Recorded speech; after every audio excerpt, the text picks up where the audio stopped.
Radio Rahim and Roy Jones.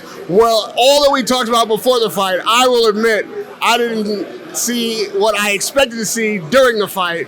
What was your first thought when you saw Tyson Fury go down?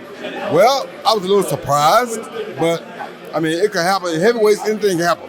With heavyweights, that's why the heavyweight division is usually so exciting, because anything can happen at any time. You understand me? These guys are so big, the punching power is so enormous, and we got to remember, Ngannou is on record of having one of the hardest punches on the earth, on planet Earth right now. So if he hits you, and you've been down 6 times before, what you think might happen? Listen, a knockout, I would have been shocked. Yeah, I would have been shocked too for a knockout. 12 or 10 rounds of Ngannou boxing well and a split decision was almost like inconceivable. How did he pull that off? It seems harder than getting a knockout. No, it is hard to get a knockout, but what he did was he did his homework. He had great footwork. See, footwork is the lost art in boxing right now. Not many people understand or utilize footwork as it should be used anymore. He did a great job of using his footwork, his hands high, smart defensive-wise. That's what allowed him to survive. When you got good footwork, good defensive skills, foot-wise, it allows you to survive things that normal people can't survive. You consider Ngannou like a top 5 heavyweight off of just one performance last night? No, I do not. What does Tyson Fury need to do to make adjustments? Or, I mean, he's going to face USYK. Did that performance last night give you some pause about his ability to beat USYK? Let me be fair to Ngannou first. I said I don't consider him a top 5 because saying a top 5 is really being disrespectful to a lot of top 5 boxers. That's why I'm saying that.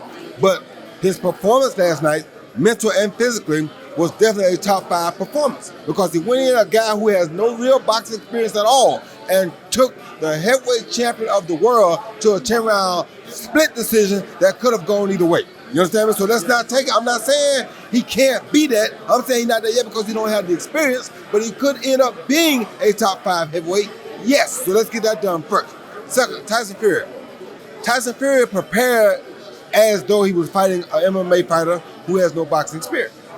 He didn't come out there prepared to fight an Usyk type guy or a guy like Ngannou who had everything to gain and nothing to lose. Tyson had everything to lose and nothing to gain, and guess what happened? He lost. Because even in winning, he lost. Because he didn't look good. He had everything to lose, nothing really to gain. Only way he gained anything was by knocking out Ngannou, who had never been knocked out before. Obviously, he wasn't going to do that because he hit him with a good shot in the first round. His legs didn't even buckle. So he had everything to lose, nothing to gain. That's why most fighters don't like taking those kind of fights. But when you get him paid like he got paid, you got a lot to gain too.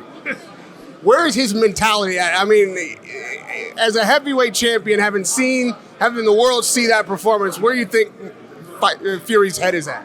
His head is where it always is. When he has a bad performance, he comes back and makes up for it with a beautiful performance. So if they think that means that Usyk gonna beat him, they got another thought coming. That don't mean that. He didn't prepare like he was preparing to fight Alexander Usyk. He prepared like he was fighting a guy who has no experience in boxing. That's what he came out and looking for. Now the guy surprised him. Yes. Would I have given the guy the decision? Probably yes, because the guy did more than we expected the guy to do. But that was not the normal Tyson Fury, which, hence, young kids, why every time you perform, you should be ready to perform at your best, because you never know what the next person might bring. What would you tell Ngannou to do now that the world is at his feet? Be smart, get you some more boxing fights, get you some more experience, come back at it again.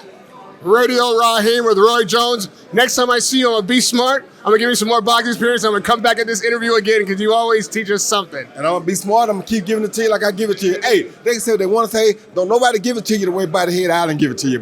Mr. By the Head gives it to you straight from the gutter. You heard me? That's right. People don't like it like that, but that's what the facts are. Radio Rahim, Roy Jones Jr.